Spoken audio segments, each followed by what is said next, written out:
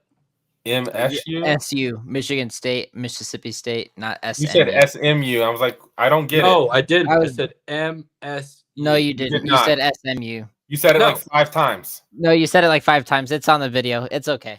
That's fine. I'm dyslexic. It doesn't matter. MSU, MSU, MSU, MSU. That's what was said in my head, so that's all that matters, regardless of what's on video. The next matchup, Grand Canyon. I really like Grand Canyon. Crazy story. They started as like a community Online college. university. Yeah. And have grown into a legit university with athletics. And while St. Mary's won that Western Conference over Gonzaga, Gonzaga's down this year.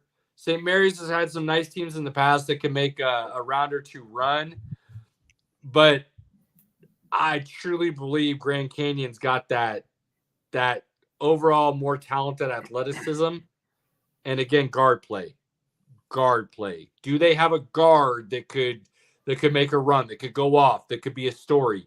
I think Grand Canyon has that more, so I'll go Grand Canyon. Bama's a good team. They just are. They could make a deep run. It wouldn't surprise me if they end up in the Final Four. They have that makeup. They've been inconsistent this year, similar to last year, like I was saying, and people were trying to pick them deep, and they ended up, flopping a little bit, falling on their faces. It's not much different this year. I'll pick Alabama in this matchup, but we'll see what happens after that. New Mexico State is a favorite sleeper here for a lot of people this year, and I actually like them a lot over Clemson. The ACC as a whole was down a little bit. New Mexico could make a little bit of a run. New Mexico's got names of NBA talents. A lot of famous fathers are going to be sitting sideline here for that New Mexico game. The biggest one being Mr. Eddie House. He seems to be the most vocal when it comes to sons and fathers. But New Mexico's got some talent, so I like New Mexico there for sure. Baylor, Colgate, Baylor. Move along, Colgate. Baylor, yeah. You're not going to be able to keep up with that Big 12 basketball there. I like the Dayton Flyers here. I don't have a particular reason, to be honest with you, other than they're the higher seed, and I like the Dayton Flyers. They always seem to play well in the tournament when they get there. The Nevada Wolfpack, nothing against you. You're not a bad team. I just, it's one of those where pick them. I'm going to go Dayton. Arizona and roll. This team is dangerous. Caleb Love can get hot. That is not the only name, but he did it for the Tar Heels a couple years back. Yes, I do believe he's going to do it for Arizona again this year, along with a couple other the dudes that they got that we'll be talking about as the tournament progresses. Arizona, let's go. All right. Now, that other side of the bracket, this last side, this little tidbit over here, this is where things can get a little interesting, okay? You got to scroll up there a little bit. Thank you, Purdue. I do believe they get out of the first round this year. Congratulations to you, Purdue. We'll see what happens after that. TCU, Utah, you guys coin flip it if you want to. I'm going to go Utah State. I don't know about you guys. Yeah. I don't have any reason to like TCU, so I'll go Utah. All right. Gonzaga, McNeese. Give me McNeese. And give me McNeese to, again, guard play. They like to play You and those fast. 12 over 5s, man. Gonzaga's I going to told take you. that, but okay. I told you I'm going all 12-5s this year. And I like McNeese State a lot. Gonzaga is way down this year. I want people to keep that in mind. This is not the Gonzaga you're used to hearing about and seeing over the last 5, 6, 7 years. Okay? They are down. Now, to me, that can be one of two things. they could finally make that Final Four run and do something crazy and win it all, or they're getting bounced out of the first round. They've been in the position of getting bounced more. They've been in the position of making those Final Four runs. Down year, Gonzaga. I think McNeese State is hungry. I think they are a crazy talented mid-major team. I like McNeese State in this upset. All right. So then obviously we'll pick Kansas over Samford. Nope. Samford wins this. No? The injuries are too much. Oh, Pinky? Really? My guy, cheers. I love the honesty. Dude, McCullers being out for the tournament now with the knee injury. Who knows what you're getting from Dickinson, right? With the shoulder. And without Dickinson, too. Without those two, and Samford is, from what I've heard in my little research and whatnot, and Pinky, maybe Sleeper will back this up. You'll have to tell me because I actually didn't look at this. I just straight picked Samford because of the injuries to Kansas. No, they've what got I've heard Kansas, about Samford. They've got Kansas as the team to play. Yeah, but what does it say about those stats? Because Samford, from what I've heard, is a scary offensive team. They will push the pace and force the issue. Well, they will full court press you, and they play 12 dudes. They run guys that they're just gonna wear Kansas down, and I actually Kansas has no bench, no depth. Kansas is, and every once and again we get these crazy 12-13, 11-15, 11-14, whatever matchups in the second round. I think that happens again this year right here. Yep. Pinky, cheers to you. Apologies to Kansas, my guy. Rough way to end the season because I actually like them to make a deep run until those injuries. McCullers was one of those dudes. What is McCullers your small forward? Is he your small forward or your shooting guard? I mean, he shoots the most on the team, so I think he's the shooting guard. But okay, he's one of those dudes who, even if he wasn't a guard, if he was a small forward, he's one of those dudes that I would have said could propel a team to a really deep run. And with him being out, and then Dickinson, who knows what you get. Kansas if they were both healthy with this side of the bracket and where we're at, I'd feel really good. Yeah, I would have too. I do feel like we could beat Tennessee, and I think we could beat Purdue. You're missing a team there that we're about to talk about that I have coming out of this side of the bracket, actually. A lot of it has to do with what they learned last year, but we'll get there in just a second. I like Oregon over South Carolina. That pulled out the win. Let's go. I like the Ducks here. I think they push the pace a little bit and roll. Creighton, let's do this. Which right now CSU has a 26-point lead over VA. Yeah, they do. They're rolling right now. I'm going to pick Texas. Texas, let's go. Not even a question. And Tennessee, scary good team here. We'll talk about that a little bit more as we move forward. Let's go back up to the top and get this round of 32 going. UConn. I liked FAU in the first round, but we're not even playing here. UConn moving forward. I told you, Auburn's a sneaky Final Four pick for a lot of people, I feel like. Auburn moving forward. Now, I told you, Shannon, smooth lefty, Illinois, dude that makes a name for himself in the tournament, Illinois over BYU.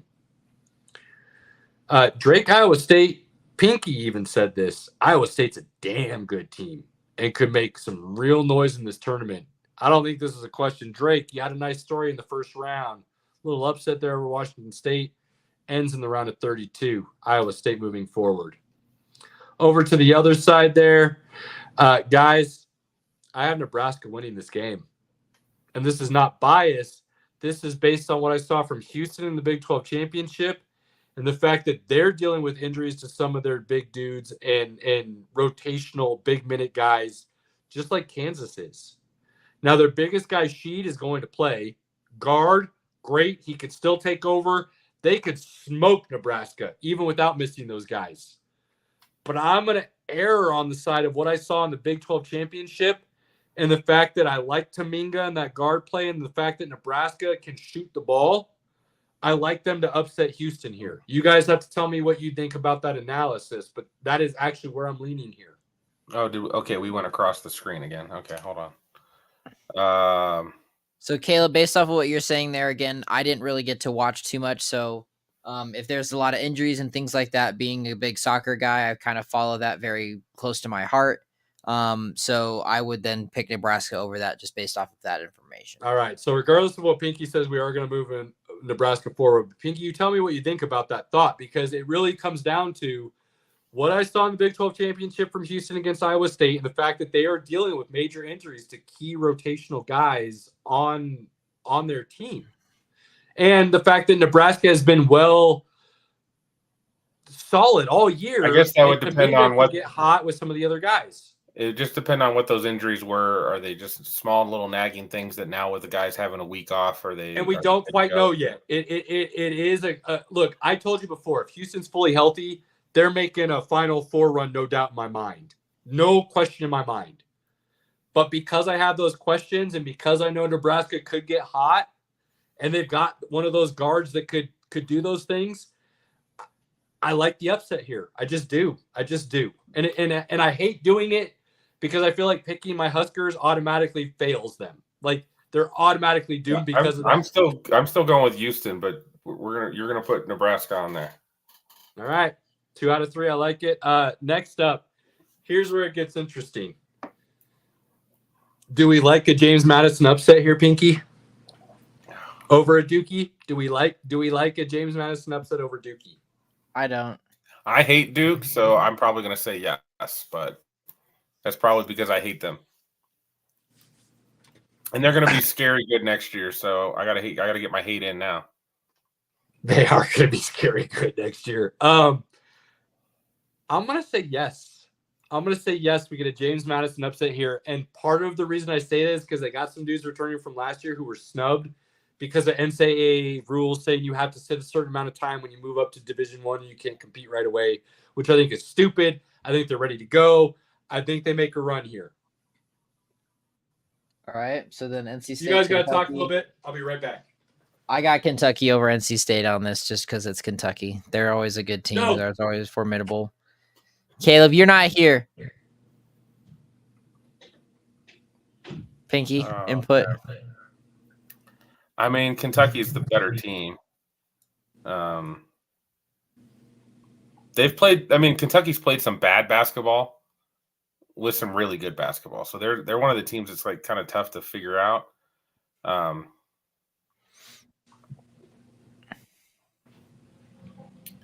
And they're really good on offense. I'm going Kentucky.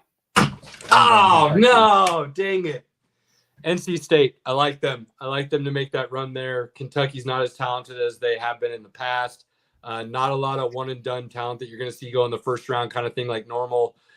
Unfortunately, you guys went Kentucky, so we'll do that. But I really like that NC State team. I mean, Kentucky's got two guys that are projected in the top 15 of the NBA draft this year. So, and they do. They're just not your John Walls, your De'Aaron Foxes, your Karl Anthony Towns. They're not that level Jamal of Murray. freshman.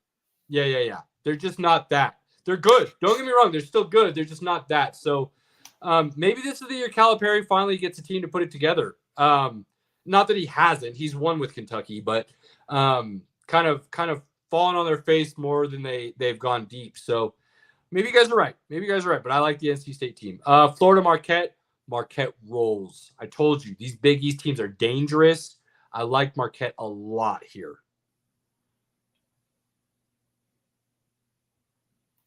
Obviously. Robert, I'm sorry, but this isn't even. No, I would have. I'm not going to pick them. Are you kidding me? Cool. North Carolina rolling.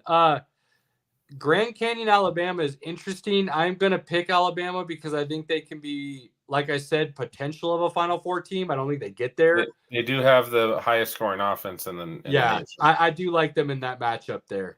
New Mexico, Baylor. Guys, if we want an upset here, I do like New Mexico. I think they could definitely, like I said, they got some names from NBA father lineage here. I like New Mexico to upset Baylor here.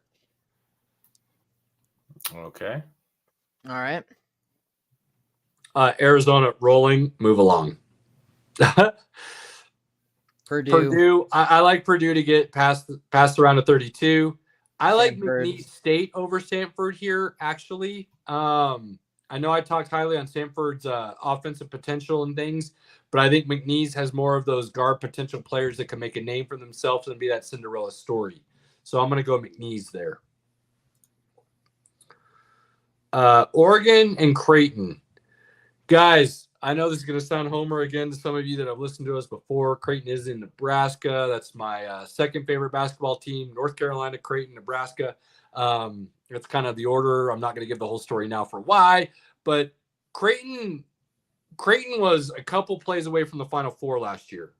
That game they had against San Diego State was a damn good game, a really good game for anybody that doesn't remember. They brought back a majority of their key pieces. They've got a guard that's scary good. They got a big dude in Kolkbrenner, I think is his name. I might not be saying that right, who was Big East Defensive Player of the Year, if I remember correctly. Creighton's making a deep run this year, and they have which is kind of rare in today's college game, but they have experience from the previous year making a deep run on this team to do it again, and the talent to repeat it. Creighton moves forward, in my opinion. All right. Tennessee is scary good. Keep an eye on Kinnick. I haven't mentioned him yet for that specific reason because I'm going to talk about it a little more.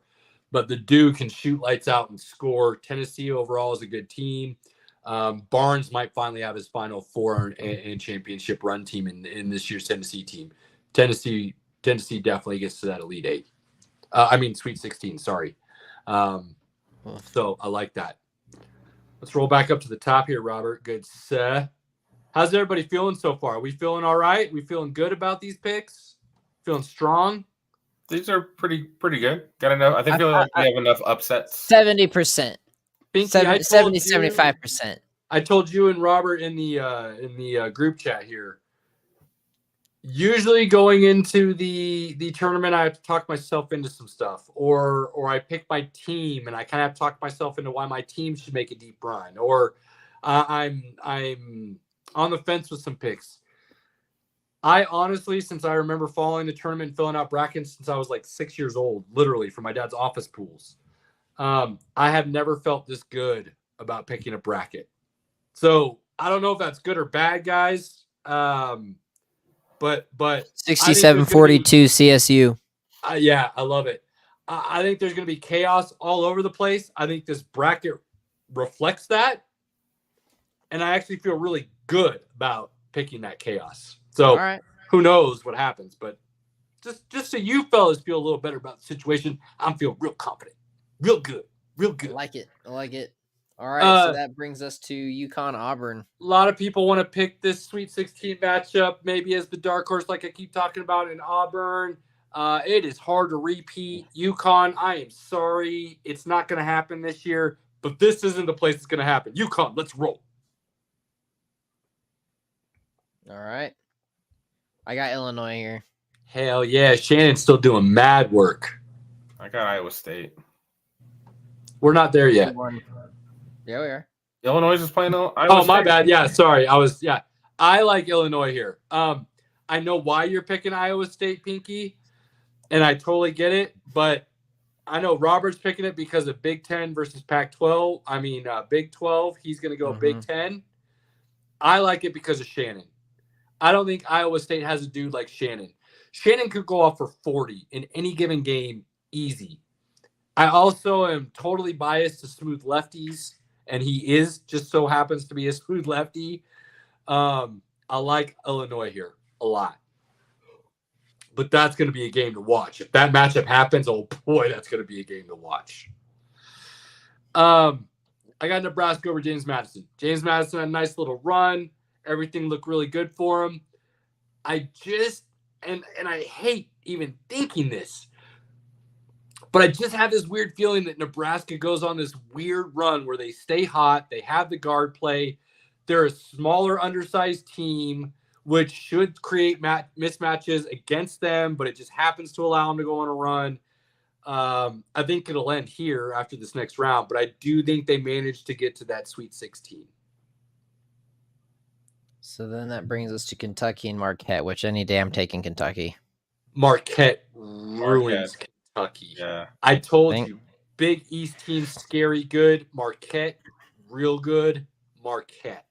All right. So then let's go down here to Alabama, North Carolina. Tar Heels. I don't care what All the Alabama way. can do on offense. Alabama. What can North Carolina always do? Always score the Break ball.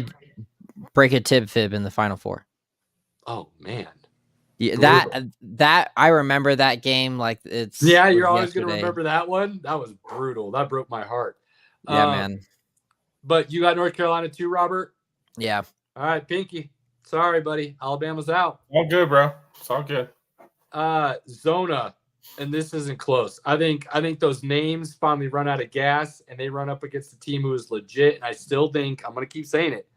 Caleb Love, I think, is going to have a tournament. I truly believe that, and along with some of the other guys on that team. But Arizona rolls.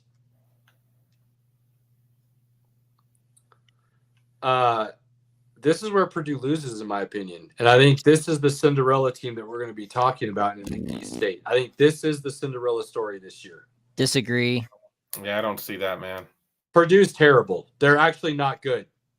They're really not. They couldn't even get out of the Big Ten tournament, right? They didn't win it. They lost to Wisconsin. Yes, they did. Nebraska beat Purdue during the season as an undersized team with Giant Edie there. Purdue does not have great guard play. I told you that last year. I said that was going to be their crux, and they got smoked in the first round. It is still their issue. They're just a little bit more mature and have some really good matchups the first two rounds. I like McNeese State as the Cinderella. I'm outvoted. Purdue moves on.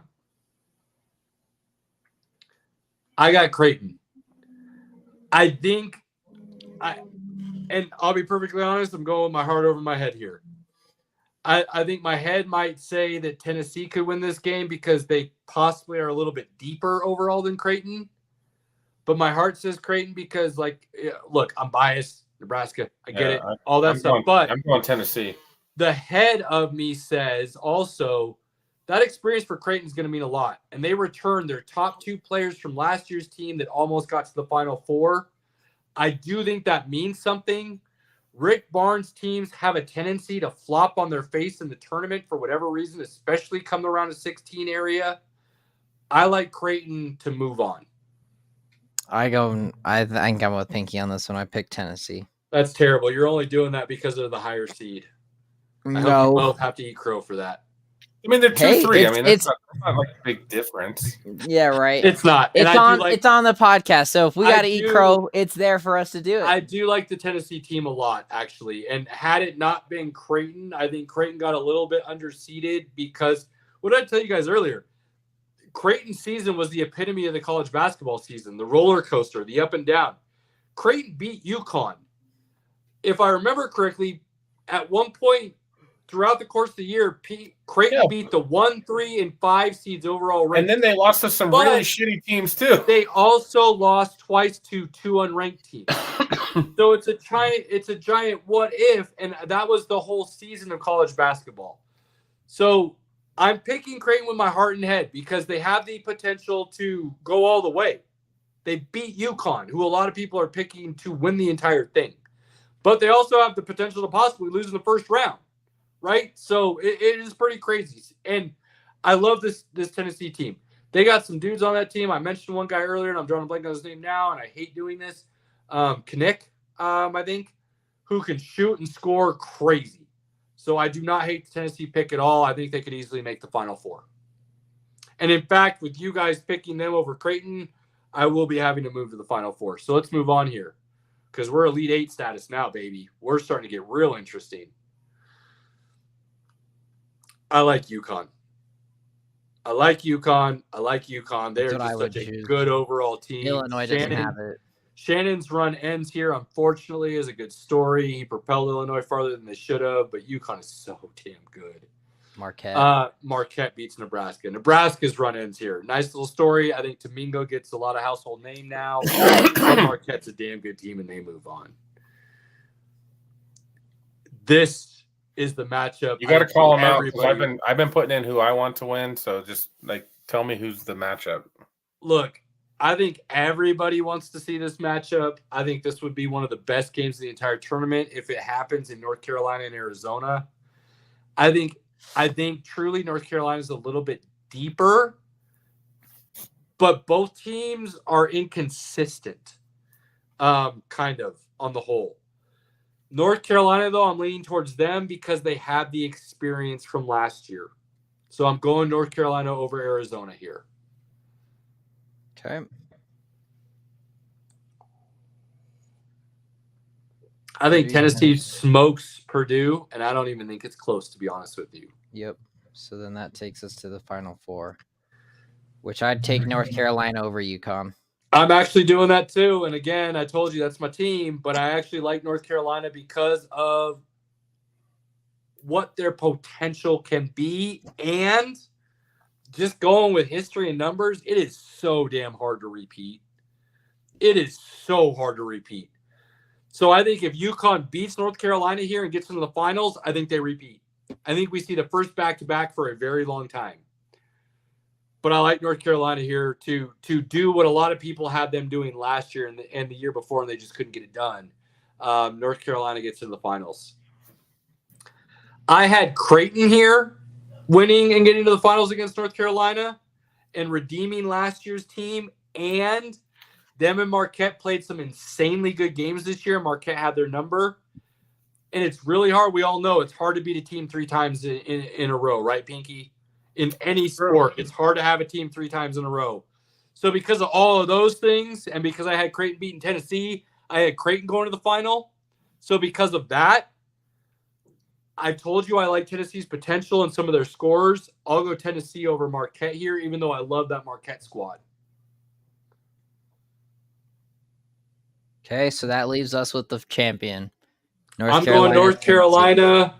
I like roughly an 84-79, 82-75 type of game here.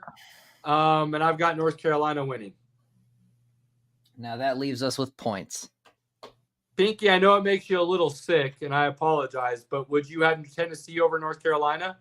I wouldn't have North Carolina in the finals, so. Well, we're picking this matchup. We're not talking about whether you have them in the finals or not. We're way past that. Well, they wouldn't even be there for me, so I'd pick Tennessee, yeah. Oh, Robert, who are you picking? Oh, I would go Tar Heels all day. Okay, so we're picking Tar Heels. My total points is 163. I've been using that pretty steadily. I got one, that low 80 range, which has a tendency to be the college national championship scores. I got 164. Okay, Pinky, what do you got? We'll go with 168. So let's split it all of it and call it 165 for the pod. Sounds good. Sure. Okay. All right, Pinky. Just out of curiosity, who do you have in the finals? Oh, Final Four. UConn and Tennessee. No. Final Four. UConn, Arizona, Marquette. Okay. Tennessee. Did you have UConn? Did you have Arizona UNC matchup? No. Oh, where do you have UNC losing? Alabama. Oh, okay. I don't hate that. Okay. Robert, what did you have for your – wait, Pinky, I'm sorry. You had UConn, Alabama in the Final Four? UConn, Arizona. Oh, I'm sorry. UConn, Arizona, Tennessee, and who? Marquette. That is your Final Four, legit? That's what I have in my Final Four. Okay. Robert, your Final Four? I got my Final Four as North Carolina, but I actually had I think I want to say I picked Purdue overall. Okay. But after their performance in the Big Ten this last weekend, that really kind of put me in a halt before I actually did my bracket. So I'm really evaluating that situation. Okay. So the knowledge dispersed this evening is going to aid me in that. So I might really end up going with the Tar Heels Tennessee anyway. But I will submit that here in the next few days. My Final Four, I've got UConn, Carolina, Marquette, Creighton. Is my Final Four. Now, obviously, as we start filling out more brackets, ESPN lets you do 1 million of them. You start kind of tweaking them here and there and seeing, try to give yourselves the best chance. But on paper, those are our primary bracket. Or if we only had one bracket, those are our final fours. As a pod, here's our pod bracket. We'll see how this does. Robert will screenshot it for us. The bracket as a whole, we'll throw it up on the social. Caleb, I live in the 21st century. I saved it as a PDF, my boy. I don't give a shit what you did, my guy. As long as we can post it for everybody to look at, that's really all this guy cares about. I'm going back to doorbell ringing and landlines, my guy.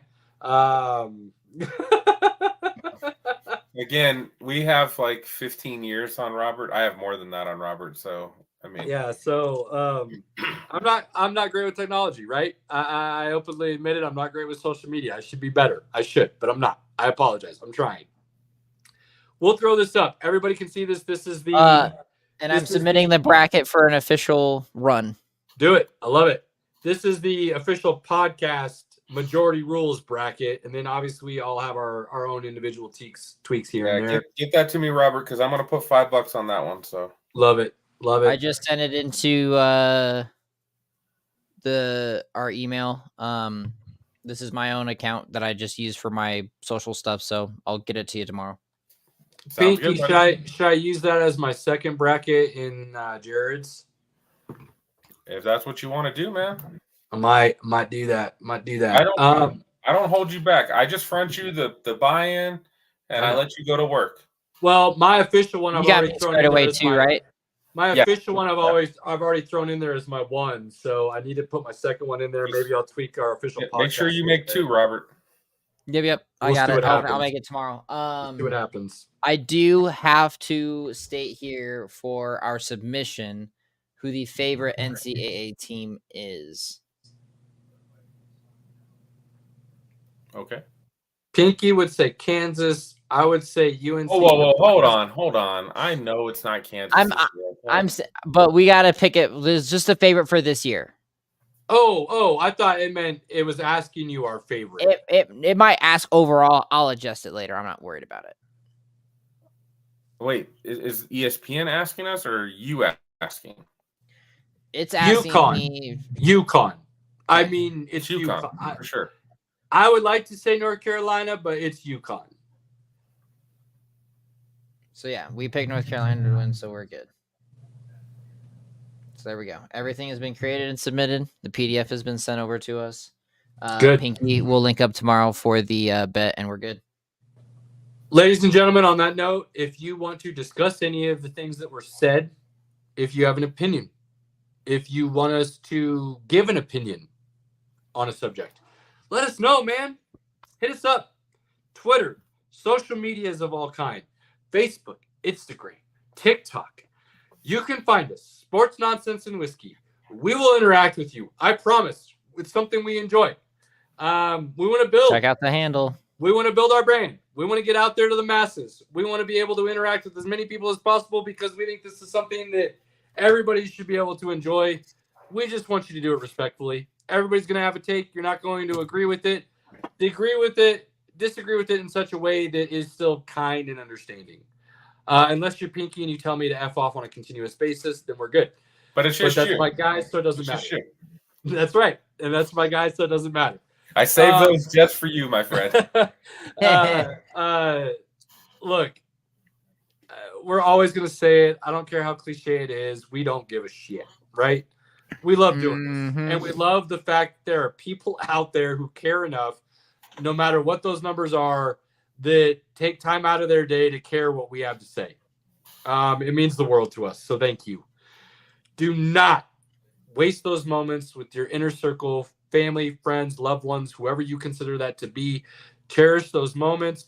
Amazing things are coming up on Thursday, baby. 10 a.m. Mountain Standard Time. Let's go. Cheers to all of you. Great day to work. Another wonderful evening. Good night. We're out.